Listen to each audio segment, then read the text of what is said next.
Well, hello and welcome to my first kitchen table of 2018. It is the day before Rally Monte Carlo kicks off on the Wednesday, remember, in the evening with shakedown, and my goodness me, are we excited? Are we looking forward to a year that could possibly match the excitement, the drama, the tension that we saw last year? Well, do you know what? I think we can. I was at the Autosport show a couple of weeks ago where we launched, the promoter launched and Autosport, as in Haymarket, launched the 2018 WRC, and there was a tremendous buzz about it. What I loved was that all the cars were there, all the drivers were there, all very, very relaxed, I'd have to say. It was a good opportunity to sit down and to talk to the drivers, to work out what kind of season we might have this year in front of us. Well, as I say, there are some changes for the 2018 season, very small changes to the cars. We've seen a few aerodynamic changes. I'm sure we'll see some homologation changes as the year goes on. Very, very small changes in terms of how the cars look. Slight differences to the liveries. Obviously, the M Sport team in that magnificent Red Bull livery just look quite stunning, don't they? Really am looking forward to seeing that car out there on the stages this year. But let's talk about the feeling I got from the Autosport show. Well, first thing I have to say is that clearly Sébastien Ogier's approach last year was one that the other drivers have looked back on and said, ooh, geez, maybe that's the approach we should be taking. Certainly heard Latvala saying that, and I heard Mikkelsen saying that, and I suspect in particular Neuville might have to adopt that sort of approach. Tanak's another one, although he was fairly consistent last year, wasn't he, that might want to adopt the Ogier approach. Remember, he only won, 2 events last year. Didn't pick up that many points in the power stage either, but he was consistent. He kept scoring points, and that's why at the end of the season, perhaps not the fastest driver last year, but he was the champion, and deservedly so. Now, as I say, a lot of the drivers saying, well, that's the approach we're going to take this year. But you know what? It's not that easy. It really isn't. You know, Latvala, for example, has spent his whole career trying to find consistency and steady form. Yes, he found it last year. Magnificently. He was absolutely at the peak of his powers last year, Latvala. He doesn't have to change anything this year.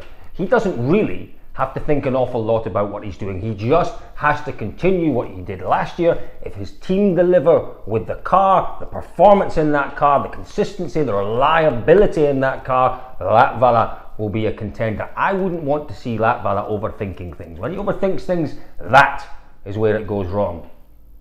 Let's talk about Toyota then, shall we? Because there is an extra dimension within that Toyota team this year. Remember, Latvala started last year as very much the focus of the Toyota team. There was Latvala and there was Hänninen. And later on in the season, clearly we had Esa-Pekka Lappi coming into things. But Latvala was the man that all the resources, all the efforts, all the energy were put behind, and he absolutely rose to it. He revelled in that responsibility. No pressure from within the team, no pressure in terms of performance from within the team. Is that all set to change with Tanak? You know, I had a very good chat with Jost Capito, must be 6 months ago now, over lunch in London. And he said Jari Mati's biggest issue over the years, and remember that not only did Capito deal with Latvala at Volkswagen, he also dealt with him at Ford. He was there for a number of years at Ford when Latvala was there. He said his biggest issue was dealing with pressure from within the team, in particular pressure from his teammates. And what we know is that now that Toyota have got Tanak on board, Lappi is there full time, there'll be proper pressure on Latvala this year from his teammates, in particular from Tanak. Tanak was outstanding last year, 2 wins, possibly should have been 3 wins. Really came into his own as the season progressed. It was stunning to watch Tanak's progress. But how is Tanak within that Toyota team going to affect the dynamics? Well, let me tell you what you've got there at Toyota. You've got 3 winners, 3 young chargers. Although that fella you might not class as still young, but he's still got a fire in his belly. He still absolutely believes that his destiny is to be World Rally Champion. And this could be his year. But he's going to have to deal with Tanak. On certain rallies, he's going to have to deal as well with Esa-Pekka Lappi. How he responds to that changing dynamic within the Toyota team, for me, will be the key to Latval's season.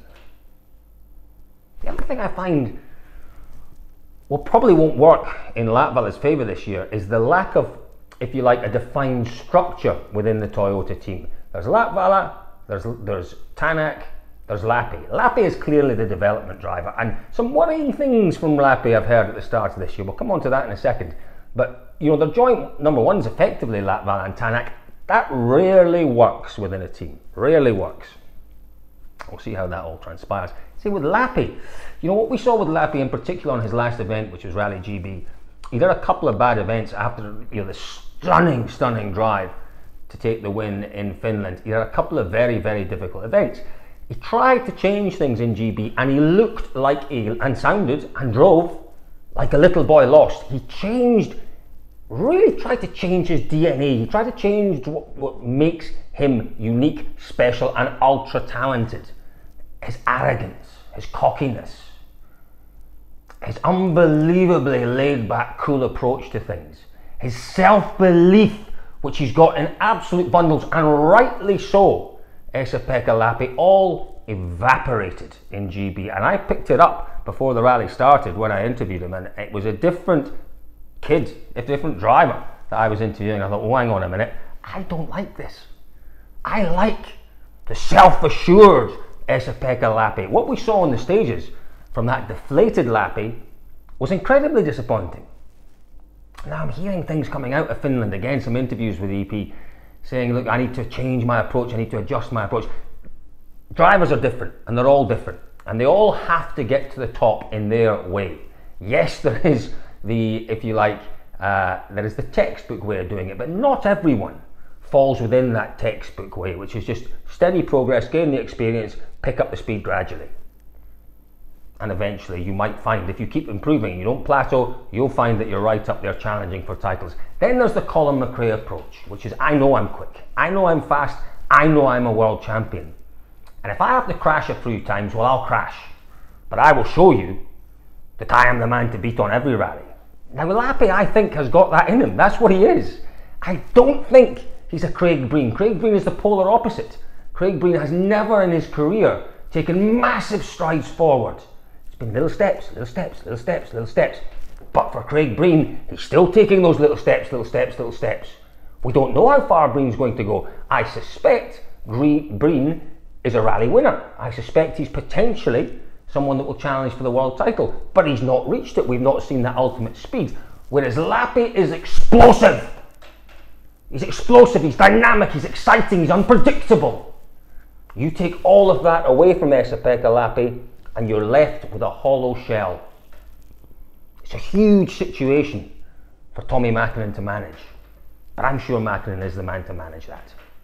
That's Toyota for you. Listen, by the way, I'm going to put my honest call cap on. I'm not, because I've left it in the cupboard, and give you some odds on the drivers later. But I want to talk through the teams first, particularly after talking to the drivers in Autosport. Toyota are set up well for me. I think the job now is for Tommi Mäkinen and his engineers to deliver a reliable car. The car has the pace, the car has the looks. Some of the footage from the testing is sensational, absolutely sensational. They've got the driver lineup for sure. Will they have the consistency? That is the question mark over Toyota. What about Hyundai? Well, once again for me, Hyundai start as pre-season favourites. For the manufacturers, maybe not quite for the drivers. Not a lot of change there in terms of the car, not a lot of change in terms of the setup, not a lot of change in terms of their objectives. They under-delivered last year, Hyundai, no question about that. They had the strongest lineup, 3 proven winners in the team. Everyone expected them to at least take the manufacturer's title last year, and they didn't, because they were let down on a number of occasions. That'll all change this year. It'll all change because they've got an unbelievably strong lineup. Listen, you've got it could be a stroke of genius by London. He's brought in Mikkelsen. Mikkelsen's having the full season. Mikkelsen will be a challenger, because Mikkelsen, for me, out of all of our drivers who might be wanting to replicate the Sebastian Ogier model, Mikkelsen is the one who I think is capable of doing it, because, you know, he showed discipline beyond belief in his Volkswagen days. His only issue for me in the Volkswagen days is when he throttled back, when he knew that he had to get to the end of the stage rather than winning the stage. Sometimes he was too conservative, he lost too much time. He needs to find a comfortable, safe mode that still allows him, with a couple of stages of safe mode, to be in with a shout of top points anyway. But he is consistent, he is disciplined, he has the ability to flick the switch, to throw caution to the wind. We saw it in Australia, 14, 15 months ago now, when he won Rally Australia. Stunning drive there. And do you know what? He did make the most of his opportunities last year. And I think he will be a really strong addition alongside Thierry Neuville. But the genius from London could be the situation that we've got with Danny Sordo and Hayden Paddon. You know, they've got, 7 rounds each, we think.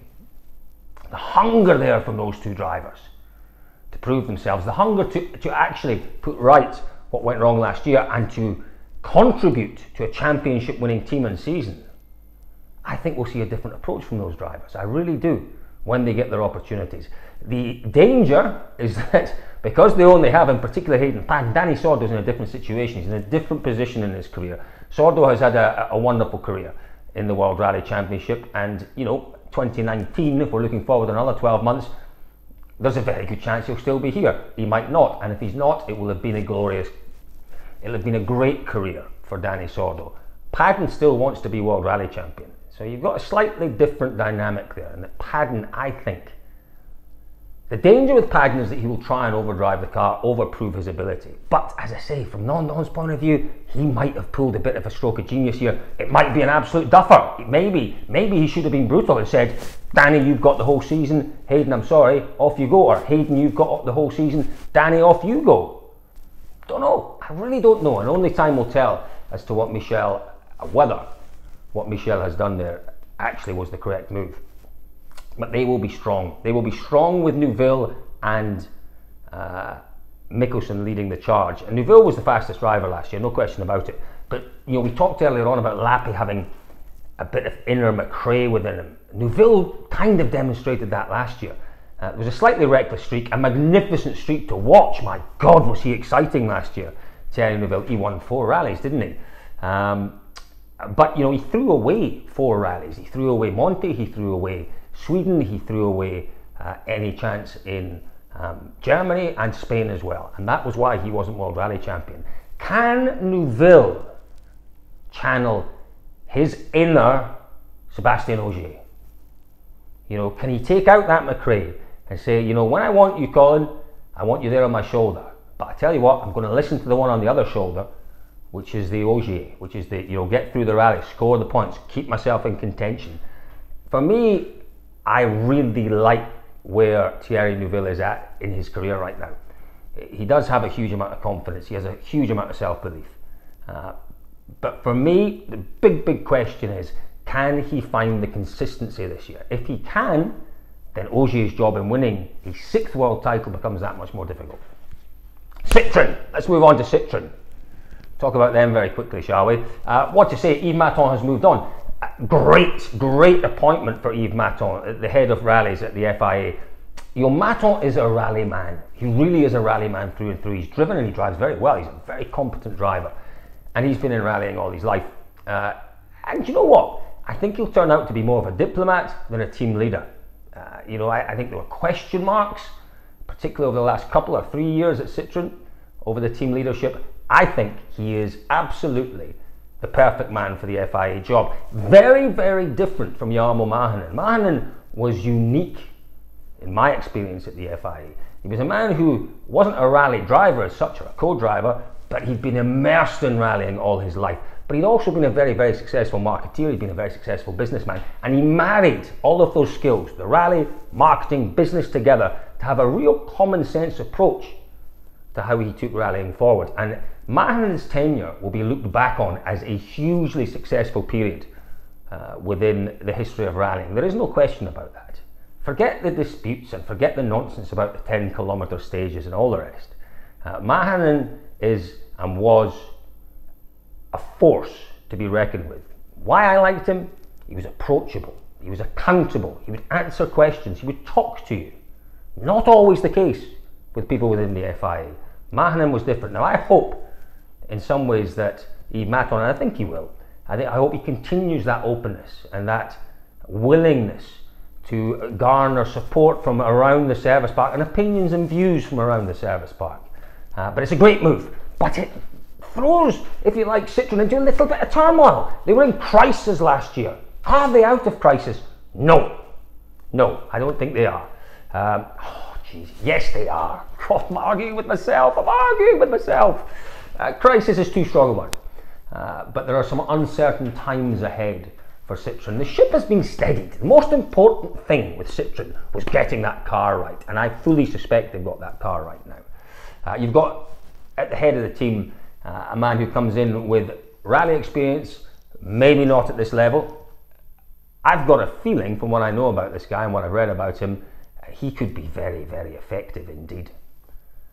He seems like a quiet man, a man who considers all options, who considers all angles, all variables, and then makes an engineer's decision. Remember, he's an engineer. They're a particular bunch of engineers, aren't they? And I wish him all the very best for at least 1 year in charge of Citroen. Talk about the drivers. Chris Meek can win any rally, can win the championship this year. But he needs to adopt the Ogier approach. Can he?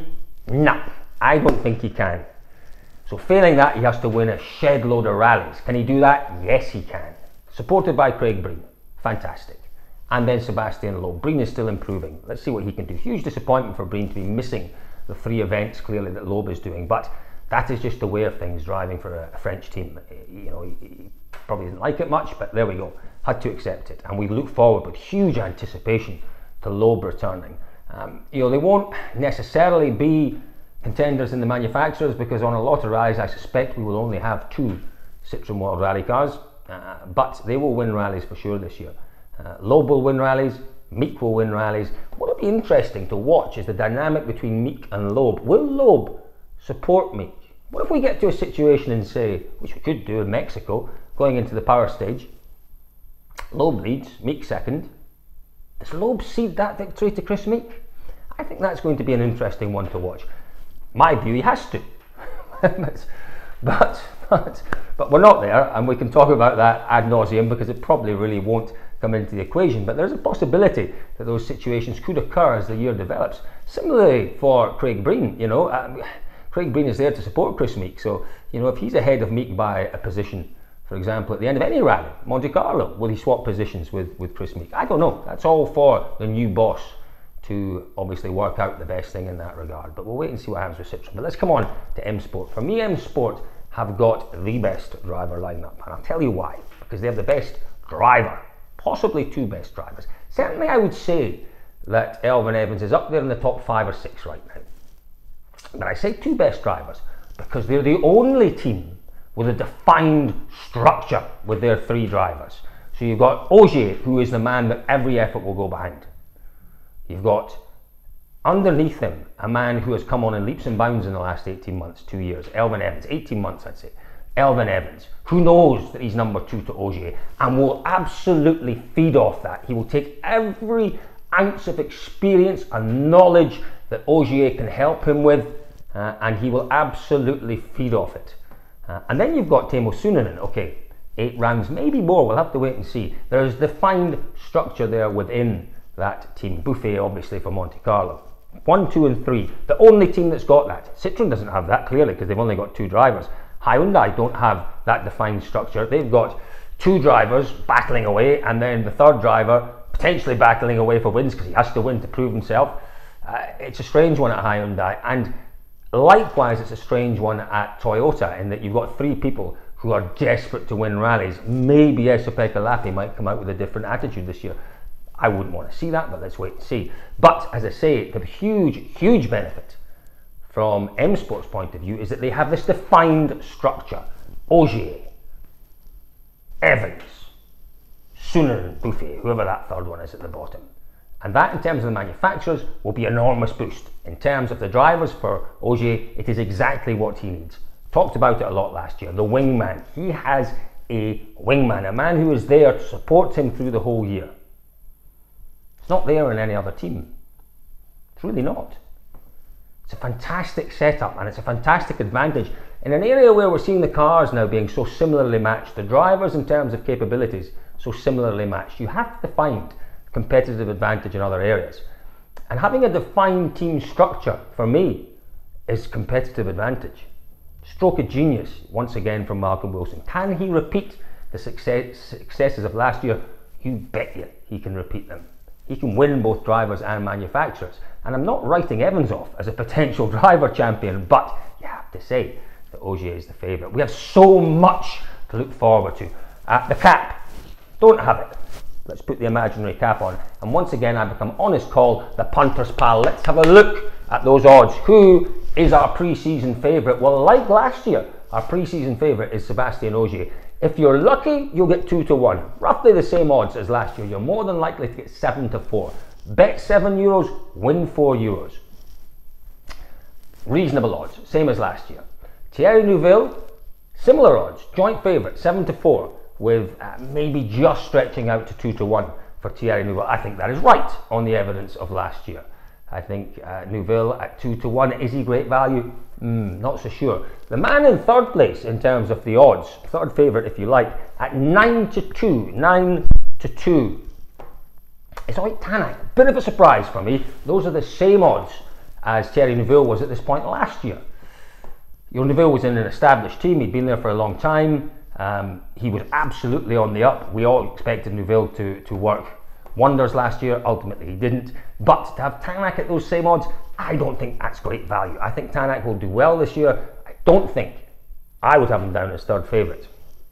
Let's go further down the list. Andreas Mikkelsen, 6 to 1 you can get. 6 to 1 is somewhere there. 6 to 1 for Andreas Mikkelsen. Is it worth a punt? Just about.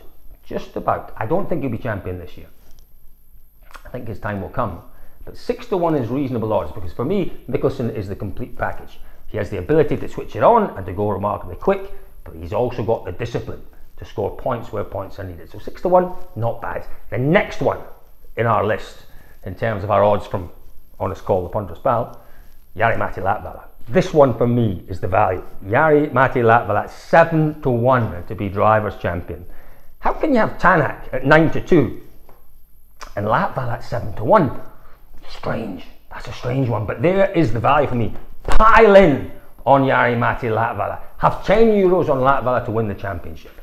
That's good value. The rest isn't the best value, but I would say Latvala at 7 to 1 is good value. Chris Meek then, for me, is perhaps the best value. But I wouldn't have a straight punt on Chris Meek. He is 14 to 1, something like that, to win the championship. This time last year, he was 7 to 4. He was the favourite, the outright favourite with some bookmakers to win the title. He's now 14 to 1. That's 7 times less value than he was last year, or better value, 7 times better value, sorry, than he was last year. Let's look at the situation. The team have to perform. The car we know is capable of winning, certainly on tarmac, more than likely on gravel. It's down to Meek whether he actually has the ability to be disciplined enough to put a championship challenge together this year. But at 14 to 1, I'd have €10 each way. So that's a €20 bet. €10 on the win, and if he does win, you get €150 back. If he comes in the top 3, it's a quarter the odds. So you still win. You still win 10, €15 on it. For me, that's the value at 14 to 1. Chris Meek in this year's championship. It's remarkable. 7 times better value, more than that, nearly 8 times better value than he was last year. Latvala and Meek, the two men who I think the value is with. I think, by the way, Ogier will win the championship. But in terms of value, if you're going for a bet, Latvala for the win, a straight win for Latvala, and an each way bet for Chris Meek at 14 to 1 is great value. If we go further down, Elfyn Evans 20 to 1, again maybe worth an each way bet. Can he finish in the top 3? Yes, he can. And at 20 to 1, quarter the odds, that's 5 to 1 effectively on your each way, €10. Yeah, that's not a bad bet at all. The others, 33 to 1, double 33 to 1 bar the rest. Yeah, there's some interesting odds there. Have a look at them online. One bet will have the odds, I'm sure. There are many other bookies that offer odds out there too. For me, as I say, Latvala at 7 to 1, fabulous value. Meek at 14 to 1, possibly even better value. So there we are, folks.